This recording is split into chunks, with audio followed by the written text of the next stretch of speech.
દર્શક મિત્રો, આજે હું તમને સરદારની ગૌરવ ગાથા સંભળાવીશ। વાલા દર્શકો, અખંડ ભારતના ઘડવૈયા એટલે સરદાર વલ્લભભાઈ પટેલ। સરદાર વલ્લભભાઈ પટેલ તેઓ એક સફળ અને સાહસિક નેતા હતા।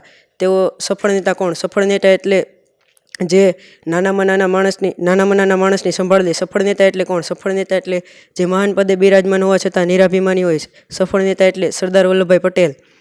મિત્રો, સરદાર વલ્લભભાઈ પટેલ કેવા નેતા હતા? સરદાર વલ્લભભાઈ પટેલ ભારતના ગૃહપ્રધાન હોવા છતાં તેઓ નિરાભિમાની હતા અને તેમણે નાનામાં નાના કોંગ્રેસ કાર્યકરોની ખૂબ સેવા કરેલી। આ પરથી હું તમને એક પ્રસંગ કહીશ। માત્ર નામના નહીં, કામના પણ સરદાર પટેલને કોંગ્રેસ કારોબારીએ જાતની જવાબદારીઓ સોંપી હતી। આથી સરદાર સતત વ્યસ્ત રહેતા। રોજના ઢગલાબંધ કામો હોય અને અનેક મુલાકાતીઓ મળવા માટે આવતા હોય। આ બધાની વચ્ચે પણ તેઓ સમય કાઢીને નાનામાં નાના કોંગ્રેસ કાર્યકરોના પત્ર વાંચતા। દેશ સેવાના કાર્યમાં જોડાયેલા દરેક કાર્યકરને સરદાર ખૂબ મહત્વ આપતા। એક વખત ગુજરાતના ધોળકામાંથી એક કાર્યકરે પત્ર લખાવતા પોતાના પરિવારની પીડા વર્ણવી હતી અને કહ્યું હતું કે હું ગુજરાતના ધોળકામાં રહું છું અને હું એક કોંગ્રેસ કાર્યકર તરીકે સેવા આપું છું। મારી માથે સંકટ આવી પડ્યું છે। મને ટીબીનો રોગ થયો છે। મારા ઘરમાં કમાનારું બીજું કોઈ નથી। મને ચિંતા થયા કરે છે કે મને કંઈ થશે તો મારા પરિવારનું શું?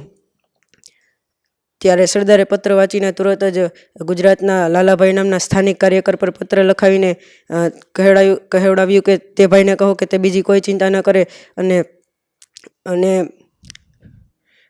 એ ભાઈને મુંબઈમાં આપણા ડૉક્ટર ભાસ્કરભાઈ પટેલ એમણે ટીબીના રોગની સારવાર માટેની હોસ્પિટલ છે, એમાં એમને તાત્કાલિક દાખલ કરો અને એ ભાઈની ગેરહાજરીમાં એમના પરિવારની ઘર ખર્ચી માટેની રકમ દર મહિને એમના ઘરે મોકલવાની વ્યવસ્થા કરો અને એ ભાઈના પરિવારને એવું ન લાગવું જોઈએ કે દીકરાને દેશ સેવા મોકલ્યો અને આપણી માથે આપત્તિ આવી પડી। આટલામાં સંતોષ ન માનતા સરદારે મુંબઈમાં ડૉક્ટર ભાસ્કરભાઈ પટેલ પર પણ પત્ર લખાવીને યોગ્ય સારવાર અને દવાના ખર્ચની વ્યવસ્થા કરવા જણાવ્યું। ત્યારે એક ગામડાના સામાન્ય કાર્યકરના સ્વપ્નય ન હતું કે મારા સરદાર માત્ર નામના નહીં, કામના પણ સરદાર છે। એક ગામડાના સામાન્ય કાર્યકરના એક પત્રનો કેવું અદ્ભુત પ્રત્યુત્તર। આથી જ તો ભારતના સાચા અર્થમાં લોખંડી પુરુષ એટલે સરદાર વલ્લભભાઈ પટેલ। આપણે આજે જે ભારતને મહાન રાષ્ટ્ર તરીકે જોઈએ છે એ સરદારના પ્રતાપે। આપણે પણ આ પ્રસંગ પરથી શીખ લઈએ કે આપણે ગમે એવડા મહાન પદે હોય પરંતુ નાનામાં નાના કાર્યકરો અથવા ગરીબ વ્યક્તિઓની સેવા કરવી જોઈએ।